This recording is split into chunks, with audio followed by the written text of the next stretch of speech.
What is up, everybody? Rory McDonald here with the MACkED Podcast, episode 2. Lots of crazy good things that we're going to be getting into on today's episode.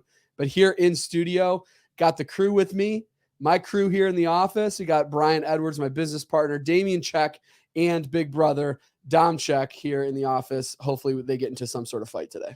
Let's go, baby. Yeah, let's do do it. Back. It's good to be back. Week 2. So last episode we talked about your Airbnb, favorite topic. Your travel, favorite baby. topic. Yeah. I was laughing pretty hard when I watched that. Back where Yeah. you were like, your reason you're an entrepreneur is so you can leave. So you can get out of here. You can leave. Yeah. Do love to travel. Have a little bit of a plan coming up here soon.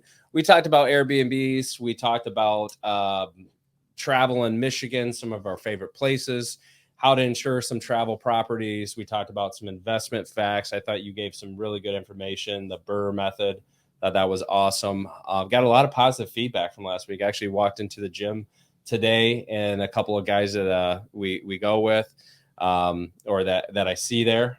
First thing he said to me is, awesome podcast. That was very cool. Wow. So, it was fun. I was pretty hyped yesterday. I left here like pretty hype about the whole thing. So it's nice knowing that our very first podcast we had 80,000 people listen to. That's amazing. Minus about 79,500. Right. 80. Half people. of them were our mothers. So yeah. Anyway. Yeah. But we covered some travel and things like that. It is summertime. I'm loving it. Sitting around the pool this last weekend. Of course, we had all the open houses and stuff like that.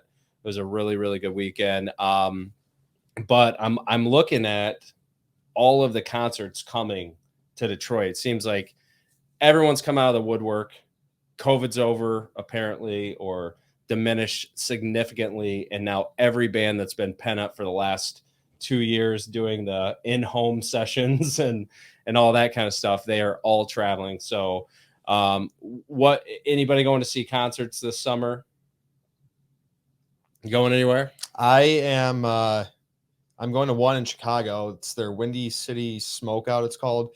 So it's a Thursday through Sunday. I'm gonna go Friday. Tim McGraw's playing. Russell Dickerson, a couple others. But Windy City Smokeout. Yeah. Wow. Yeah. Sounds like more than a concert. A lot of barbecuing. It's a barbecue. Okay. So me and my good buddy. Not Woodstock. He loves Tim McGraw, and I like Tim McGraw as well. And we planned this back in like January. He's like, we got to go, and I'm like, I'm down. So it'll be fun. Other than that, I don't really know. Did he sing the "Don't Take the Girl" song? That really sad. Is that Tim McGraw song? Is that Tim Yeah. McGraw? I don't know. I just want to hear barbecue stain on my white T-shirt. I will probably She was have. killing me in that miniskirt. I will probably have a barbecue stain on my white T-shirt at the concert. So Yeah. all dressed up as one of his. That's why Rory songs. wears black T-shirts. yeah. That's right, because I've got stains on all my Same. white t-shirts. Yeah. Nice. What You going about to you, see Dom? anybody down? No, I don't think so right now. I'm going to weddings. Hopefully there's some bands there. Oh yeah. Yeah. So The wedding band thing. That's no, I think that would be a tough gig though. no, I think it would be a tough gig. And I love the movie The Wedding Singer. Oh, it's so good. Oh yeah. So good. But no, I'm sure there'll be DJs. There won't be. But it would be cool to go to a wedding with a live band. And yeah, I think that'd be pretty cool. But I've honestly got nothing right now. No, you do have that one. We talked about I mean, it. I might go to Odessa, and that's in like September. I wouldn't really consider it summer, but Is Odessa, is that a band or is it's it a location? they're like electronic music. Mm. It's not like, headbanging type stuff. Like they actually play instruments, which is pretty cool. Not Yeah, like it's the pretty- typical. No, electric- like it's actually a really unique show if you ever seen any of their videos, but they've only got like 3 studio albums. So I might go to that, but I would love to get out for a country concert. But Yeah.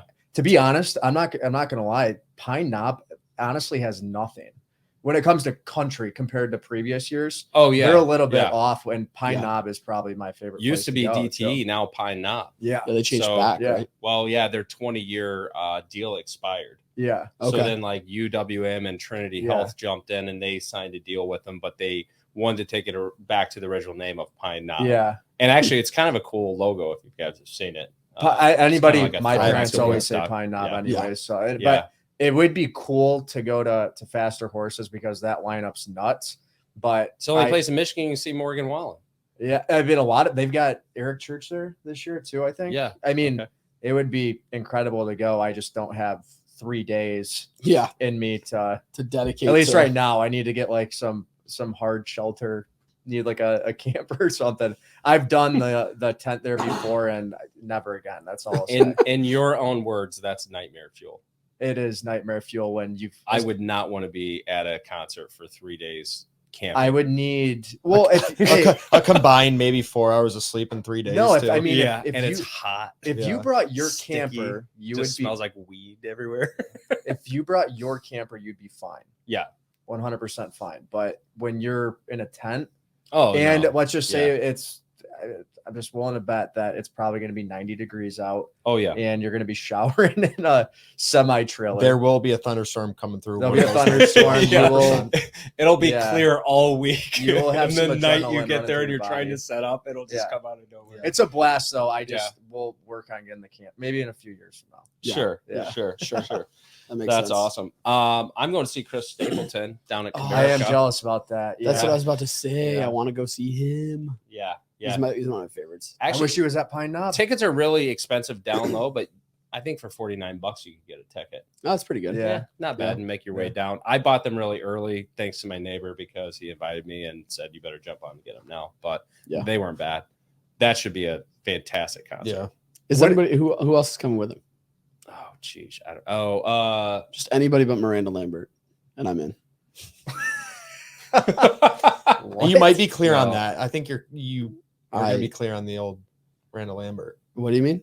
I think you're clear on her. Nathaniel Radcliffe and the Night Sweats, I don't know. and then some other band I've not heard of. fair enough. Okay. So I really That'd like be Stapleton awesome. stuff, man. I remember the Yeah. first time like I heard of him, and I'm not a big music snob by any stretch of the imagination, but I think it was on an award show with Justin Timberlake, and I was like, "Who is this guy?" I remember that. Yeah, I think they played Tennessee Whiskey. I think you're right. Yeah. So They're that such good was singers. fantastic. Incredible Yeah. voice. 2 angelic voices. Oh, like Fergie and Jesus.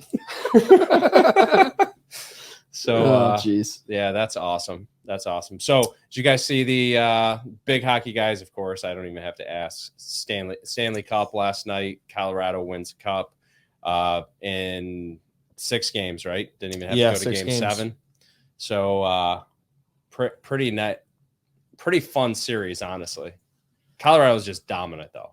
Yeah, in my opinion, it was actually a really good series. Every game was close, I think, except for game 2. Like 7-0. Yeah. It was Yeah. like 6 or 7 nothing. Yeah, but game I think game I 3 was a think I little- bet like $2 on Tampa that game or something. Yeah. There's no chance. No, really exciting series. Like a lot of young talent on Colorado and Tampa. Yeah. But it was obviously it was Colorado was a better team all series. It was their turn to win. It's got to be tough for Tampa as well. I mean, you're 3 years in a row. You're in the finals. That's almost a full another season in those 3 years between the amount of games you play. Oh yeah. So I'd assume the wear and tear has really gotten to them the last few years, but I think they'll be back. They didn't make a ton of moves in the offseason, right? No, they didn't have a lot of cap space to Okay. keep a few of their guys, so they did have to get rid of a couple. But I mean, you get guys come in, they do the same job. But I think I think they'll be back. They're a You good can't team. take anything away from Tampa. They're a great No. team. Yeah. But They're pretty Colorado banged has up, been too. silently kind of building for a bit. So what was your Yeah. thought on the series, Dom? I thought it was a great series. I mean, a few games went into OT. A few bounces here and there. It could be honestly completely opposite. So, Right. But yeah, Colorado, in my opinion, did look more fresh. Tampa was pretty banged up. They're missing Braden Point. That's one of their best players. But I mean, other than that, kind of like Deem said, like it's arguably the toughest trophy to win, only because guys really do go all out. Yeah. And it's a different it's a different style. You know, I mean, when you look at the injury list at the end of the playoffs, you're just kind of like blown away how some guys can, you know, Still walk even. yeah, they, you know, broken ribs and, you know, first or second round, and they make it all the way to the finals, and they're, you know, they're still playing. And so, I mean, Hockey's just a different breed. So Nazem Kadri, who he played last night, he won with Colorado. So he broke his thumb in the series before. I mean, you break your thumb, you can't really use your hand. I mean, it's pretty important. So he only missed 4 or 5 days. Yeah. Was back on the ice, but he was saying yesterday how he couldn't tie his skates. They had to tie his skates for him because he couldn't actually, his hand wasn't strong enough to tie the skates, yet he was playing, I think, from game 2 and on. Yeah. You know, it's just, he had a big, he had the overtime goal. winner in game 5. Yeah, his first game back. No, with a broken thumb. Yeah. Well, hockey players are literally a different breed of people. I mean, you spent most of your life around them, Dom. Yeah. Same thing. I mean, just tough as nails. You have to be, right? Yeah. So you're skating real quick. You're skating on right? knives. Yeah. So you have to be able to fight. You have to have some skill. You have to be quick. You have to be athletic. I mean, it's a combination of a lot of sports all into one, honestly. I think it's tougher than NFL football, personally. There's some precedent, though. I mean, when you do like NFL football, you do see the injuries that some of the guys play through. Oh, yeah. I do think that there's been some precedent just really since the beginning of the game where like you're just expected to, especially the playoffs, you're expected to play hurt. Yeah. You know, they pay you the money, and as long as it's not a concussion, right? Yeah, exactly. Concussions. You can't be playing with those really anymore. Yeah. I'm sure some guys have cobwebs, but whatever. For sure. Mm-hmm. Yeah. So pretty fascinating too. At the end of, they went for a team picture, and I can't even pronounce the guy's name, so I'm not even going to try. Is it Kubal? Yeah. Kubal. Kubal. The guy who chucked the Stanley Cup on the ground. Dropped it. Yeah. Like, Yeah. There's so many wires out there, and you know, I don't think he tripped on. I think he just toe picked. Yeah. I think Oh, really? he got excited. The pile was right there, and I think he, at the last second, realized I have to stop. Yeah. And I think he just toe picked. But so there's actually like a whole thing with the Stanley Cup, right? Because I didn't grow up watching hockey. I guess I went in Indiana a little bit to see the Fort Wayne Ice at the time, minor league hockey team. You guys, since I've been around you, I've kind of watched it a little bit more, but always fascinated with some of the traditions of hockey. So the Stanley Cup, you actually don't get to keep the cup, right? Like you get it for that 1 year. right, it's yours basically for the summer. Yeah. And then the NHL basically asks for it back. And every guy on the team gets a day with it, right? Yeah, everybody gets a day with the cup. Who wins it? So that cup travels all around, and kind of go back to one of those, like, if these walls could talk, I'm sure if that cup could talk, you know, there's some interesting stories. But wasn't it stuck on the bottom like the things that people have done with it? It's been on the bottom of a pool. Yeah, it got They had stuck. to drain the pool or something. I think that was at Mary Lemieux's house. Was it? Yeah, I believe so. It was either him. I think it was Pittsburgh, though, back in the 90s when they want to get stuck at the bottom of a pool. Yeah. It's been in Niagara Falls and took a bath. Yeah. Right. There actually, rumor has it, Iserman actually took a shower with it naked. I mean, Look it up. It's like one of the top memories. Someone filled it with pierogies and ate pierogies out of it. I've seen spaghetti and meatballs out of it, cereal. Yeah. And fascinating, there is a guy that actually gets paid to go to follow the cup around and make sure that nobody steals it. That's his entire job. What was his name? Pritchard. Philip Pritchard. Phil Pritchard. Yeah. Yeah. So his What a whole job. job since 1988 is to follow the Stanley Cup around and make sure that nobody steals it. And it does get banged up, obviously. Oh yeah. So he must repair it too, right? Or maybe he has a bunch of assistants that do it. I don't know. Yeah. I mean, obviously It's last night, wild. that thing within, the first 10 minutes of them having it had a big dent at the bottom. So I remember when Washington had it, it got dented. So obviously they can figure out a way. And I think there's more than one cup. I think there's a cup that sits in the Hockey Hall of Fame in Toronto. I think there's this one. I could be wrong on that, but I'm pretty sure that there's more than one. Yeah. For different I like to hope that situations. there's not. Yeah. I hope it's all one. Well, once you run out of room on it, that's where they have to take one of the rings off. Yeah.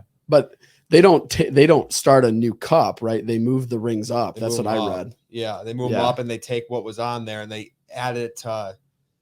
That's where I think there might be another cup or something. I think they add it to something. Just this massive, super tall Stanley Cup. The cup doesn't get bigger every year. It's still the same weight. Right. Yeah. Have you guys ever seen it in person? Have you ever been anywhere? Yeah. Didn't you say you were at a bar or something where? No, they brought it to back when I played at Michigan State. I wasn't there at this time, but it was in '95.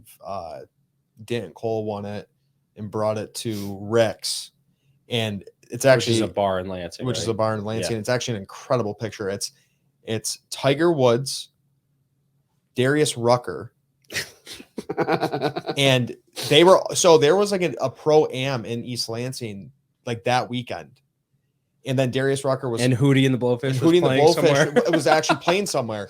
So they didn't plan this. They all ended up at Rick's the same night. And there's a picture, and it's Dan Cole who won it with New Jersey, Tiger Woods, and Darius Rucker all in one picture. It's incredible. Yeah, that's fascinating. Yeah. Do you think they were like, we've got all these people here, let's take it, this will never happen again?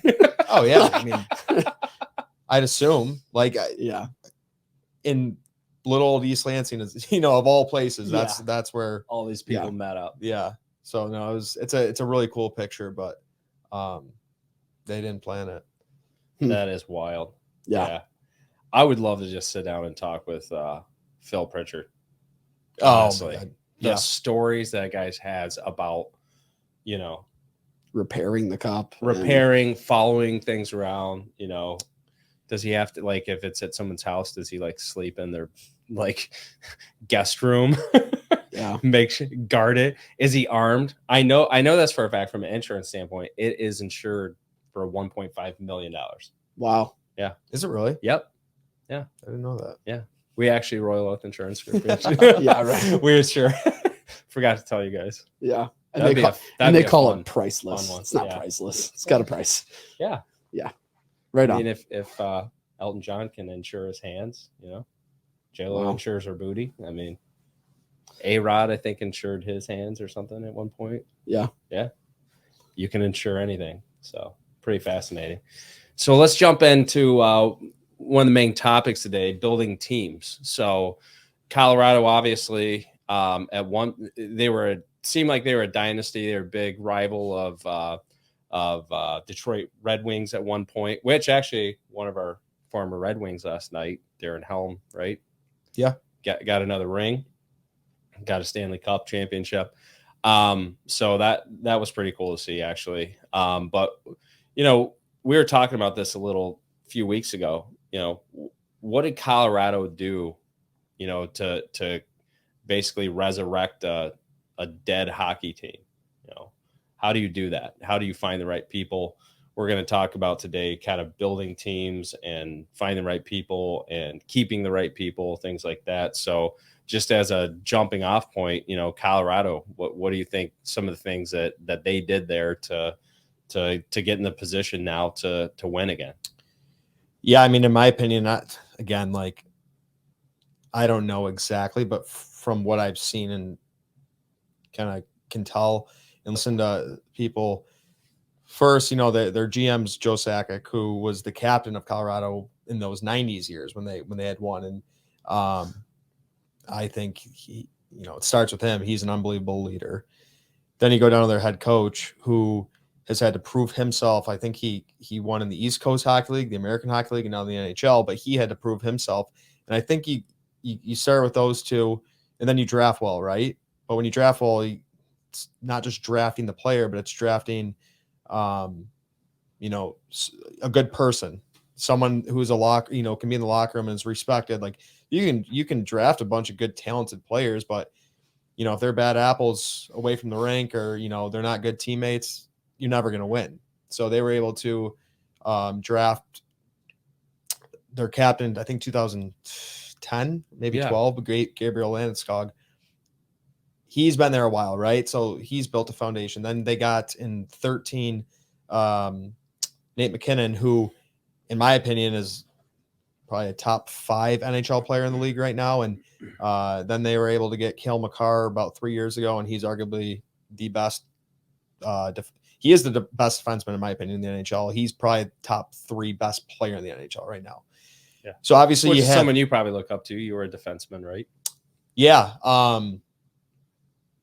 I wouldn't really say I look up to him. He's young. I'm Cal older McCarr's than him. younger, yeah. Are you a little Yeah, taller than him? I'm older than him. Oh, yeah. So, and he was actually funny. One of my good buddies who I played at school with was D partners with Cale Makar and juniors. So, Oh, really? Nice. Yeah, but yeah, you're able to draft those guys. You're able to bring guys in from free agency. But to me, it all comes down to what's in the locker room and how you keep each other accountable and how you just gel off each other. And guys like Nate McKinnon, from what I've heard, like he made sure every guy in that team in the locker room, like they were all pulling the same rope. Like there wasn't guys going and, drinking all the time or doing this, doing that. Like it was like, business hey, was business, right? Hey, we're here to win the Stanley Cup this year. It's Stanley Cup or bust for them, especially with, what they've had. And obviously they were able to do it, but I think it really comes down to, you got to have a core group of people that keep others accountable. And then you get everybody to buy in and pull from the same rope. And I think that's what makes any place successful, whether it's, a team, a business, a family. That's how you get everybody to find success. Be on the same page. Any thoughts on that, Dom? Yeah, I mean, even relating to here in our office, I think that you got to have the right mix of people, right? You're going to have people, regardless if it's, the real estate, insurance, that they know all the ins and outs and, the technical stuff of whatever you're selling. And then you're going to have the individuals that, they're just naturally good people. What am I looking for? People. Geez, tongue twister. End of the day. That should be the name of this podcast. People. But they're able to go out and they can talk to anybody, and it doesn't matter what they're talking about. Yep.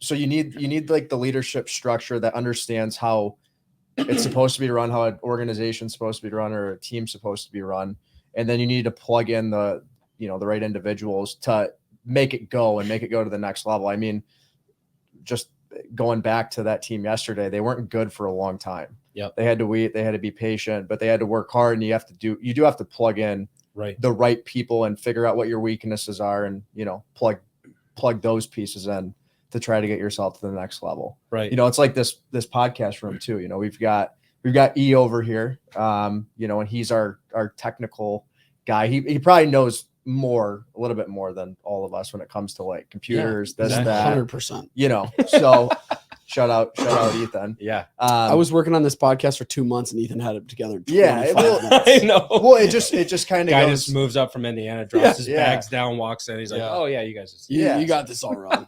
Yeah. Which we will feature Ethan Case on our podcast. They at made some a good. point. I was listening to Our an producer. interview yesterday. They made a good point, and it doesn't matter who you are, right? Like they were saying, from the third massage therapist on Colorado's, everybody matters. Everybody. Yes, It doesn't matter. I did hear that. What what your role is. If you're a fourth line guy, a guy who's scratch, like those guys all matter. Yep. Yeah. Your equipment managers, they matter. Everybody matters, and that's, I think, Absolutely. what they've built there is a culture that everybody does their role to the best of their ability, and then that's where the success happens. Yeah, and like in our office, we have more of like service admin type people, like Tara in our office. Absolute best when it comes to managing the office, but she does things that like I don't even have the capacity, or I don't have the attention span to do during a day. It's easy. Having the right people around you makes it a lot easier for you to pull your portion of the rope. So I agree. Regardless of what it is. So yeah. When we're sitting down with talent, we're looking for one of the first things I think of, because you spend a lot of hours at your office, a lot of time at work. do I want to spend every day with this person? Right. I don't care how much money they could make for the business.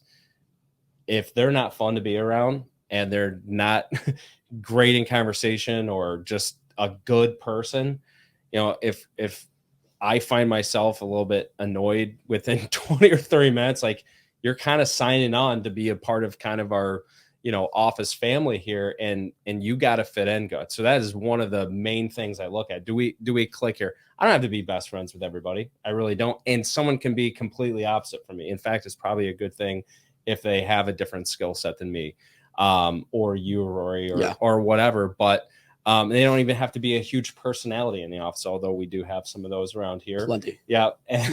But they have to gel. Right? We have to get along. There has to be some synergy there. And also the integrity piece. It's like, is this a good person? Is this somebody I can trust to take care of our customers? I think that is one of the main things that we look for. Right? Oh, absolutely. I mean, it's going along with a lot of times in Dom talks, just in general, people go, I'm going to piggyback off of Dom. So you've got good things inside that. Thanks. Yeah, for sure. A couple coffees will get the juices. There you go.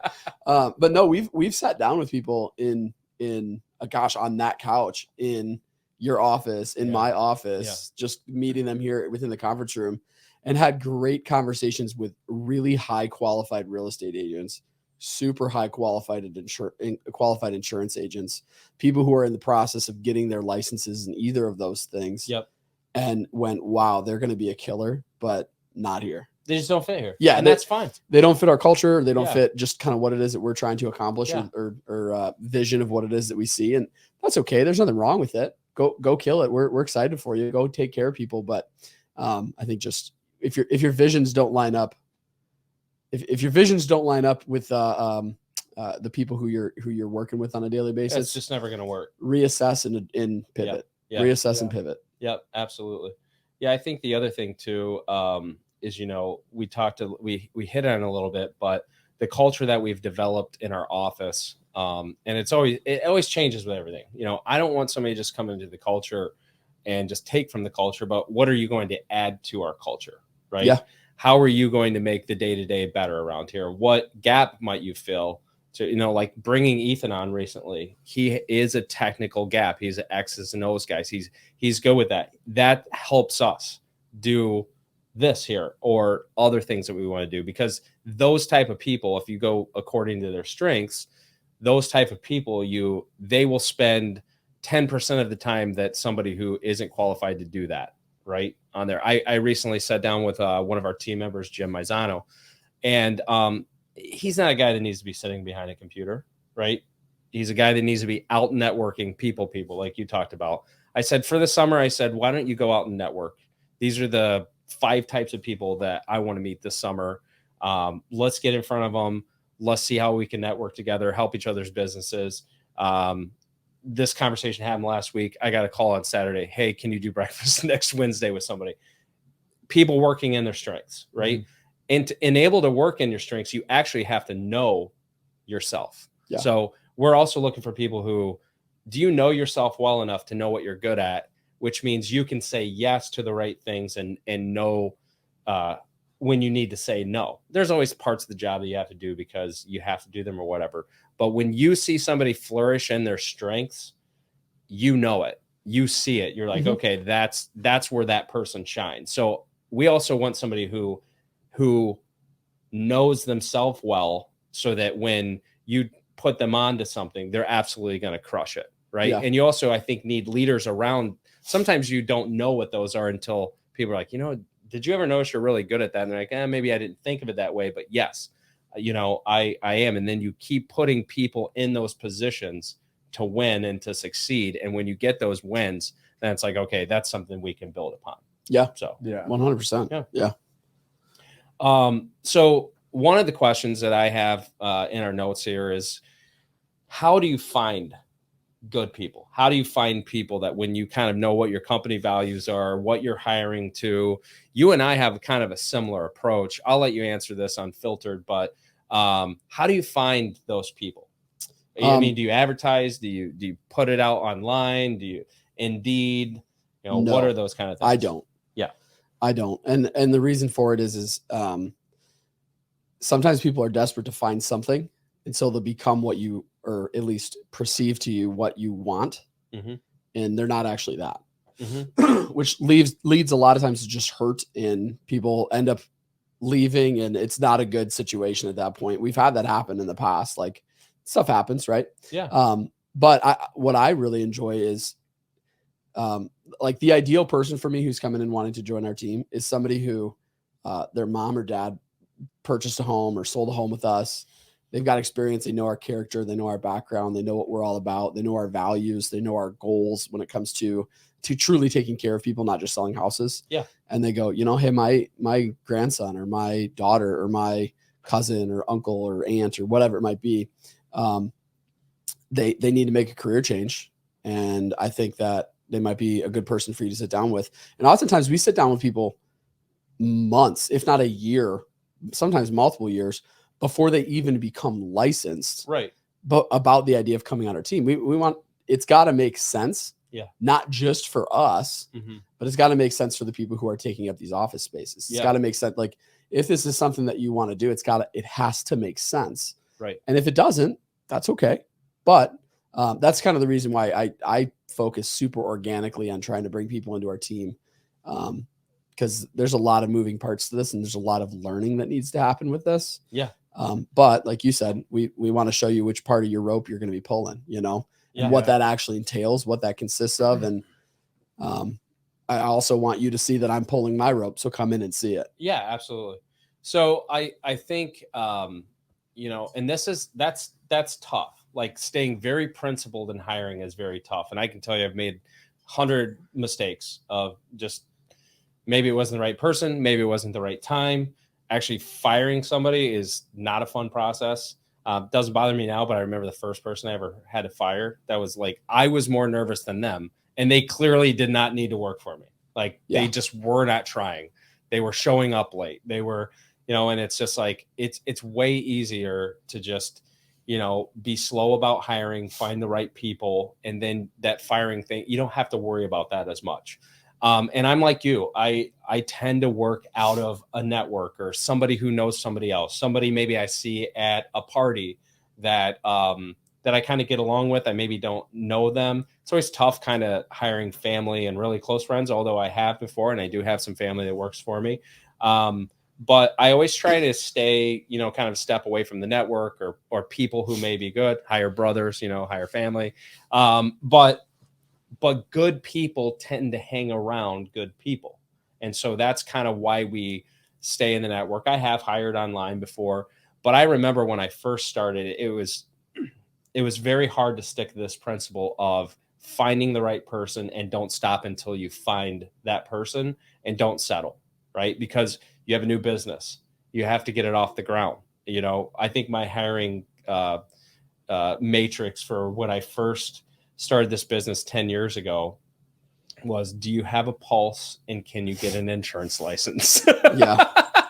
Which is a lot of times is hard. Like, it is hard. Yeah. We do talk about this. Even when I got into, I asked you pretty recently, I'd say, hey, Brian, why would you say a lot of people don't get into insurance? And it's just one of the best kept secrets, I guess. Yeah. I mean, that's kind of the biggest thing, but that, the caveat is, well, who do you hire? Because it's so hard to explain to some people what we do on a daily basis. So there's kind of that too. But I think regardless of who you hire, the biggest thing you have to understand is, what are my principles when I'm going to be recruiting or hiring somebody?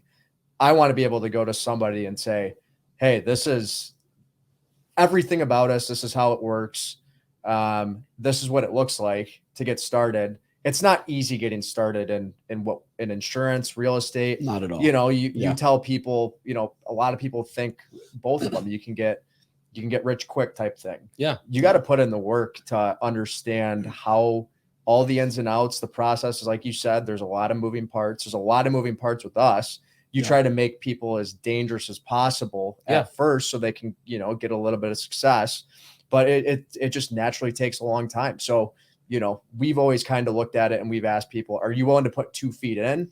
Because if you're going to be 1 foot in, 1 foot out, it's really hard to do either of these jobs. Absolutely. And it's like that for a lot of stuff, but you can really say that these 2 kind of jobs, you do have to learn. Go all in. There's certainly a tension that exists too. Like you just said, like one of the things that's hard for me is I am an agent with EXP. And anybody watching this who's a real estate agent knows exactly where I'm going with this. Like the multi-level marketing real estate company. It's what they are. So like there's a lot of people that I talk to, a lot of agents that they've literally dedicated all of their real estate career, not to selling homes anymore, but to recruiting. Yeah. Yeah. I didn't get into this business to recruit to people. Be a recruiter, right? No, I got into this business because I enjoy selling homes and I enjoy taking care of people. Right. And so the tension lies in, okay, like there's this caveat, there's this carrot that exists of me recruiting people. Do I want to sacrifice my beliefs and my talents of selling homes and being able to teach it to somebody well? Do I want to sacrifice that and bringing on the right people for this guy who's got a pulse and a license? You know what I mean? Like it's a tension that definitely exists, and it's crazy. I sit down with even EXP agents and other companies that are super into recruiting and super high focused on recruiting. And I tell them, we turn down people all the time because it just doesn't make sense. It doesn't make sense for them. It doesn't make sense for us. And they're like, why would you ever do that? Like there's an income in it for you. It doesn't line up with our values. It doesn't line up with our goals. And it's fine with us. It's completely okay with us. Yeah. And I think the highest value you're really talking about is keep what's important, most important. Yeah. The success will come from that.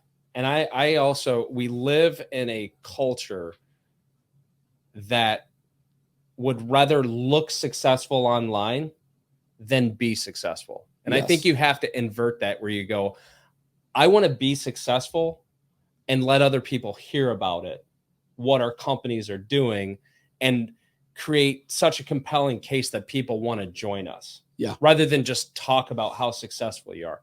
I can't stand sitting down with anybody, meeting it, and the first thing out of their mouth is how successful they are or how much money they make or whatever. It's like, I'm way more interested in who you are as a person. And I think success will speak for itself. Yeah. Right. And I think the higher value that you're talking about is just sticking to your principles, whether it be hiring, building teams, or whatever it is, and be so about that will then produce success. You're not going to do it perfect, but then creating it so that other people want to join, right? Yeah. I don't think Colorado sat around and told everybody how they were going to win the Stanley Cup, right? No, I can't imagine. They went to work. No, they went to work. Yeah. And they built the pieces, and it took time, and they were patient with the process, right? And they had a lot of bad years in there. A lot of lows. And they just were silently building this thing that you're like, oh, you guys know where we are now, And I think I tend to respect those types versus kind of the loudmouth sort of, hey, I did this and this and this and this and this, For sure. And people want to join teams, right? When they say, wow, like that team right there, they're on the cusp of something special, right? And so, I mean, you keep up with your values of your organization, team, whatever it is, you're going to attract the right pieces to get you to the next level. Yep. And that's when it gets really fun, and that's where, organizations see their window to take it to the next level. Right. Because there's a lot of good places, that don't taste the top of the line success. And it's just because they don't have the right pieces. Yeah. Yeah. So, yeah. I think that's good. Awesome. Yeah. So getting into part of it too is, right, you also have to pay for talent. You have to, as a consumer, you're saying? No, as hiring, right? We talked a lot about hiring. You have to pay for talent. We talked about kind of the culture and stuff like that, but you have to be willing to put your money where your mouth is, right? Yeah.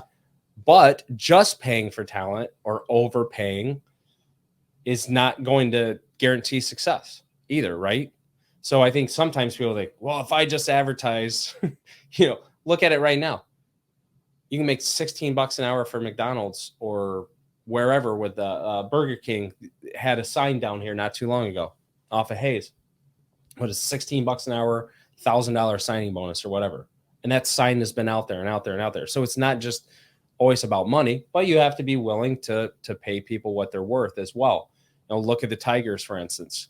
You know, we can get into that a little bit. What is going on with the Tigers? They, at one point, were outspending almost everybody, right?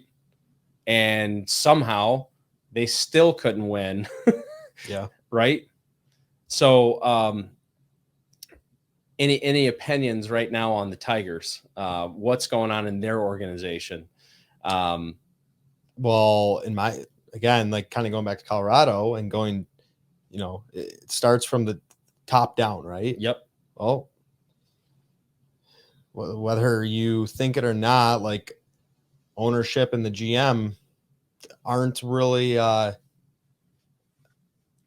spending money, doing what they need to do to put that team a good product on the field. Right.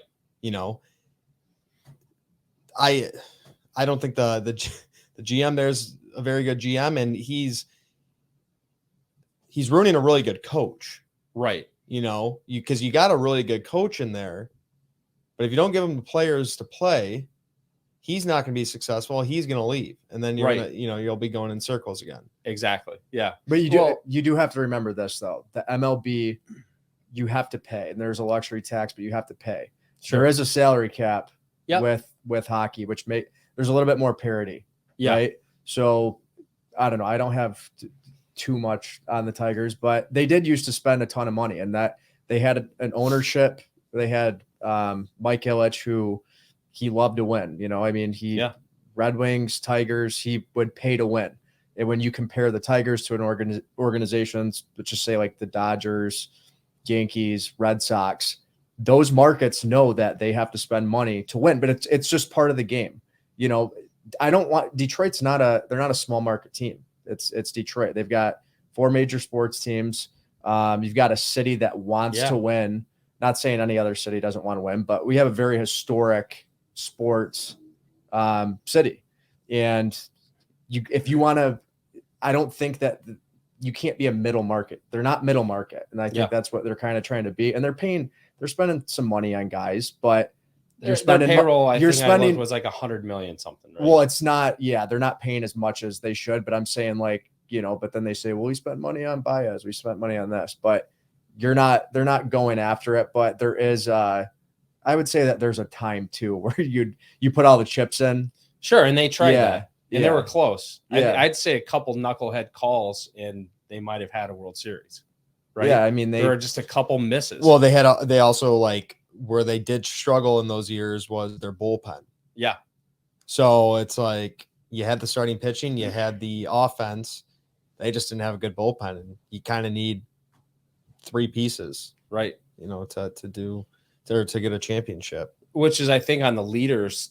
Back to leadership, right? It's a leader's job to assess what do you need as a team, and then put those pieces in place. Yeah. Right. I think right now Tigers have to spend money. You know. Maybe not this season, but they have to be willing to open the checkbook a bit. I mean, there were a couple guys in free agency that they should have absolutely tried to pick up, you know, that ended up going other places. And, you know, even us recently, I found myself we did some, compensation restructuring recently here. And I'm looking at them like, you know, something we had to change some benefits around and change some different pieces around just because the market dictates that. And I would also say the loyalty of the people that have been here, we had to do some restructuring of that, you know, and I think money does matter. Putting your money kind of where your mouth is and saying, hey, we're all in, kind of what I think the Tigers need to do too. It's hard to watch. I was watching them last night. I mean, they came back, tie it, 6-6. They were down 6-3 yesterday against Arizona, and turn around, and the next thing you know, it's not to spit everywhere. Anyway, the next thing you know, they're down 11-6 or whatever, and then it just seems like, oh my gosh, we just can't seem to finish. Yeah. Well, the Tigers also, they haven't been lucky with what they've given away and gotten back either, and you've got to get a little bit lucky with that kind of stuff. Right. You know, we traded away a lot of big time names, assets, and we basically got fleeced on everything, it feels like. So, Yeah. You know, you got to get lucky, and, you know, back to an organization, you got to get lucky in not only drafting, but, you know, when you trade, you got to get stuff back. Yeah. And you do have to get lucky on, you know, money doesn't speak, right? Not everybody will go somewhere just because of the money. There's a lot of guys in the MLB that would rather go somewhere where they know that, hey, this team's going all in to win. They're not gonna sign, you know, Mike Trout, for instance, he is the best player in the MLB, and most people wouldn't even know, right? Like the average baseball fan, because one, you don't see him on TV. They play at 10 o'clock at night. They have the Dodgers in town that win World Series. They're at least contending every year. So, you know, guys, just like anybody else, we're all competitive. You attract people that want to win just like you. Yeah, so I think it's not just money with the Tigers, but that is a big problem. You can't go this long and not, you know, they've underperformed. Yeah, like, they have underperformed. You know, you need the guys to do their part as well, right? Like Baez, like you can rip on him. He's been better as of late, but like, I mean, you can't be hitting sub 200. Right. You just can't. Well, Torkelson too. I mean, he's going to be an absolute star, but he's hitting like 191 right now, you know? Yeah. And then their starting pitching has all gotten hurt. Yeah. You know, so it's like, you catch some tough breaks, and you just got to roll with it, you know? But if Baez, you knew exactly what they're getting when they signed him. You said he's streaky. You know he was going to strike out. You know, you weren't getting Correa. You just weren't. The guy's won a World Series. He's flashy. Played in Chicago, so he's popular name. Played in New York too. Yeah. But I mean, you knew what you were going to get. Yeah. He's going to have some big hits, but he's going to strike out a lot. People are going to, you know. Well, they're going to get old after it. Hopefully, they're only a few years away from being, you know, contenders. Yeah. I was somewhat hopeful this year. I think I drank the Kool-Aid. I definitely drank the Kool-Aid. Yeah, for sure. It's a bad division. I mean, it's not like they're super far off. Yeah. If you can put something together, I think they can be competitive in the Central. It's just, you know, you got to get lucky. There's low budget baseball teams that win. That's true. You know, so yeah. So can you guys tell that I don't know jack squat about baseball? Well, you went to the baseball game. I did. I have seen the Tigers. Yeah. And not the ones at the zoo. But no, I'm going to redirect just really quick, just because there's a thought going in my head. Before that, I just had a buyer have an offer accepted. So this crazy market, getting buyers offers accepted. Besides that, going along with what it is that you're saying, is it your goal to try and get paid more, or is it to try and win more? Right. Like that whole idea, that super big time equates to us on the real estate side of things. And I mean, you can kind of touch from you guys' perspective as well. Real estate agents that come out of real estate school, they have options, right? I can go on my own. Reality is being a part of our team, and our team being one of them. We have a 60-40 split on our team. Yeah, we do. And then you have a split with EXP. Like you're going to be working your tail off, and it's a little bit less, but would you rather have a really big, really, really big piece of a super tiny pie? I think you said this before, or a really, really small piece of a giant pie. You know what I mean? Like that's the perspective of it, like shifting it over to the business side of things with this. A lot of agents look at coming out of real estate school and they've got these different options. Yeah. I can go on my own, in 3 years, 4 years, I'm going to be a high producing agent. I'm going to be able to take care of, 100 people a year and doing this business all on my own. That's certainly a possibility. The problem is with that is 71% of agents who get their license end up being out in the first 3 years. Right. So put yourself in the best position to succeed. We have a plan here where majority of our agents come in and they want to be here for a year. Yeah. Now, some of them stay longer. Some of them choose to restructure our commission program, like a restructure. Right. Yeah.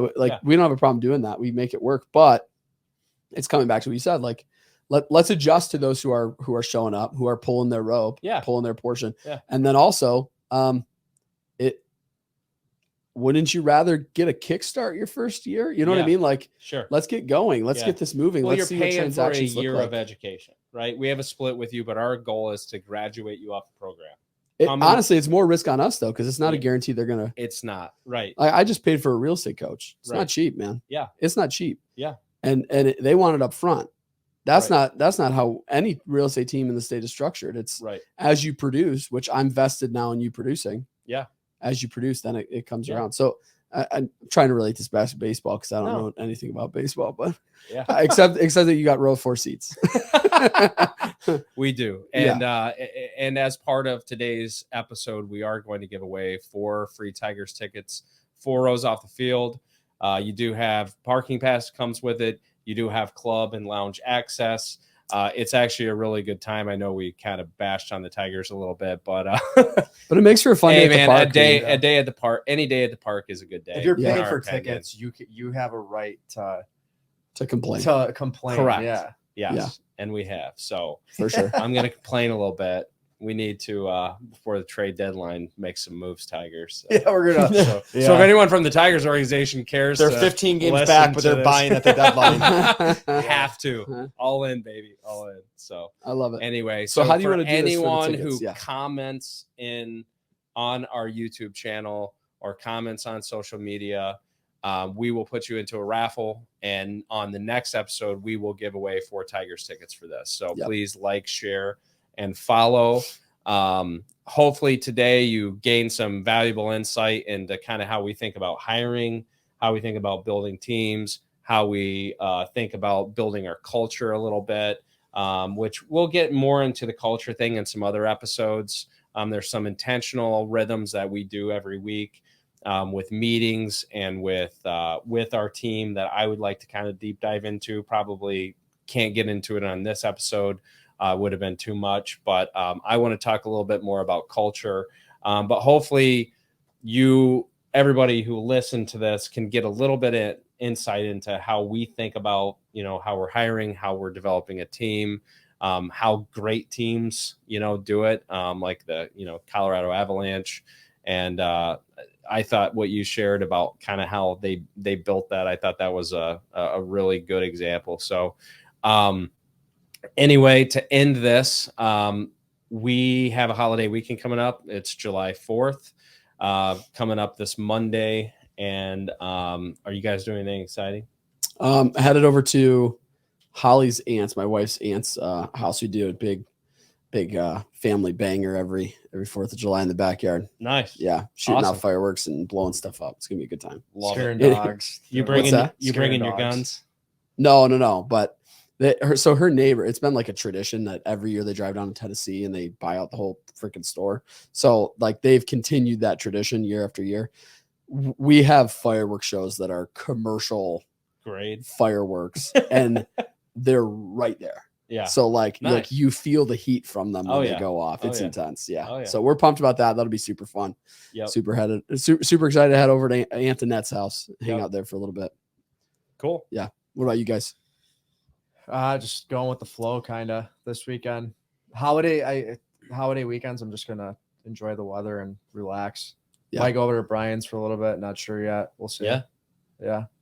Awesome. I don't know, dude. I mean, honestly, like sometimes these weekends just creep up and I'm like, man, I wish I would have like planned something out. Like, maybe figured it out like a few months ago, because Yeah. 4th of July is huge. It's 4-day yeah. weekend. Yeah. Like, I mean, I'm the worst, so whatever. But you're the I own up planner to it. guy. Like Yeah. I fly by the seat of my pants. I just found out about this party yesterday. I forgot when it was, but Well, like, okay, I planned. That's what I mean. I planned stuff, so Yeah. I'm not gonna be here I'm not gonna do something, by the seat of my pants. sure, fair enough. Let's go to my safe place, Brian's house. Brian's house, or stay at my house. Sit by the pool, hang Yeah. out. That'll be Yeah. fun. That'll be good. Yeah. Right on. I kind of like leaving it loose for the 4th. I mean, it'd be fun to be up north, Yeah. but it's kind of relaxing to be to be around home and Yeah. get together with everybody too. Yeah.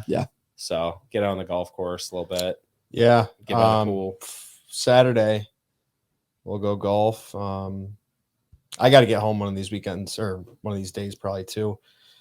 Get home, see my parents. I think that's Let them know you still exist. that's Yeah. probably on the agenda for the weekend. You're probably not the call home or text home very often guy, right? No, I call my parents probably at least once a day. I would have never guessed that. Once a day. Yeah. I would have thought you would have been the guy that's like Like Your 2 mom weeks go calls by. you 2 weeks. Yeah, no, I make sure if I miss a day, like I might call them on a Monday. I might miss Tuesday, but then I'm calling them Wednesday. I'm very impressed because Yeah. you're the worst texter backer that there ever was. Like, if you could send Dame a text, he wouldn't answer for 8 hours. If you Unless it's business, he answers it for business. Oh, well, Let's I'm be talking honest, about more on the personal side. Sure. You know, Yeah. Well, not on business. I'm talking Sure. about, like, I sent him a text yesterday, like, hey, do you want to golf Saturday? And I had to send him 7 follow-up texts, like, dude, are you golfing or are you not? You send him one Snapchat and he's like, oh yeah, I'm in.